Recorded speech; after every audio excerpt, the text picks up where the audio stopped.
बहुत पुरानी बात है। एक तालाब में एक मगरमच्छ और कछुआ रहते थे। उसी तालाब में एक गीदड़ पानी पीने आया करता था।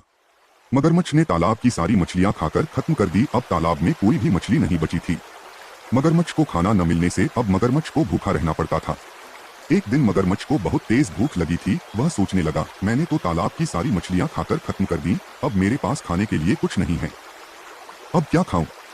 एक गीदड़ रोज यहाँ आता था, आज वह भी पानी पीने नहीं आया। कुछ देर बाद कछुआ मगरमच्छ के पास आकर पूछता है, भाई मगरमच्छ, आज तुम बहुत उदास लग रहे हो, क्या बात है?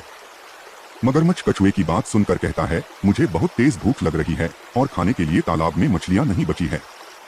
मैं सोच रहा था कि यदि गीदड़ पानी पीने आता तो उसी से अपनी भूख मिटा लेता, किंतु वह तो बहुत चालाक है और यहाँ पानी पीने नहीं आ रहा है। मगरमच्छ की बात सुनकर कछुआ कहता है, भाई मगरमच्छ, इस तालाब की सारी मछलियां तो तुमने पहले ही खत्म कर दी हैं और गीदड़ भी तुम्हारे डर से यहाँ नहीं आता। इसमें भला मैं क्या कर सकता हूँ? मगरमच्छ कछुए से बोला, भाई कछु, तुम तो मेरे परम मित्र हो, क्या ऐसी मुश्किल घड़ी में अपने मित्र का साथ नहीं दोगे? कुछ ऐसा उपाय करो कि गीदड़ खुद पर खुद मेरे पास चला आए। कछुआ बोला, मित्र, तुम्हें तकलीफ में देखकर मुझे अच्छा नहीं लग रहा है। मैं कुछ उपाय करता हूँ। तुम एक काम करना, मैं किसी तरह गीदड़ को यहाँ लेकर आता हूँ और तुम सांस रोके हुए ऐसे पड़े रहना जैसे कि मर गए हो। मगरमच्छ कछुए की बात समझ गया और तालाब में सांस रोके हुए पड़ा था जैसे मार गया हो। कुछ ही देर में गीदड़ वहां से गुजरता है। गीदड़ को देखकर कछुआ जोर जोर से रोने लगता है। कछुए के रोने की आवाज सुनकर गीदड़ कछुआ के पास आकर पूछता है, भाई कछुआ, क्या हुआ, तुम इतना क्यों रो रहे हो?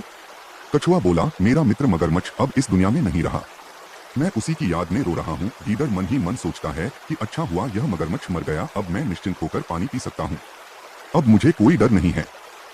तभी कछुआ गीदड़ से कहता है, चलो भाई गीदड़, इस मगरमच्छ के ऊपर कुछ घास पत्तियां डालकर इसका अंतिम संस्कार कर देते हैं। गीदड़ मगरमच्छ के पास जा ही रहा था, तभी उसे प्रतीत होता है कि मगरमच्छ अभी मरा नहीं है और कछुआ उसे बेवकूफ बना रहा है। कुछ सोचकर गीदड़ कछुआ से बोला, भाई कछुआ, मैंने सुना है कि मगरमच्छ की पूंछ मरने के बाद भी हिलती रहती है, लेकिन इसकी पूंछ तो नहीं हिल रही है। लगता है मगरमच्छ अभी मरा नहीं है। यह सुनकर मगरमच्छ सोचता है कि अगर मैं पूंछ नहीं हिलाऊंगा तो गीदड़ को यह लगेगा कि मैं जिंदा हूं और वह भाग जाएगा। इतना सोचकर मगरमच्छ अपनी पूंछ हिलाने लगता है।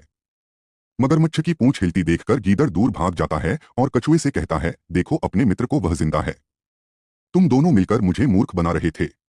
इतना कहकर गीदड़ वहां से भाग जाता है। कछुआ मगरमच्छ से झल्लाते हुए कहता है, अपनी आंखें खोल दो, गीदड़ तो भाग गया है, तुम बिल्कुल मूर्ख हो जो गीदड़ की चाल में आ गए। मूर्ख हमेशा मूर्ख ही रहता है।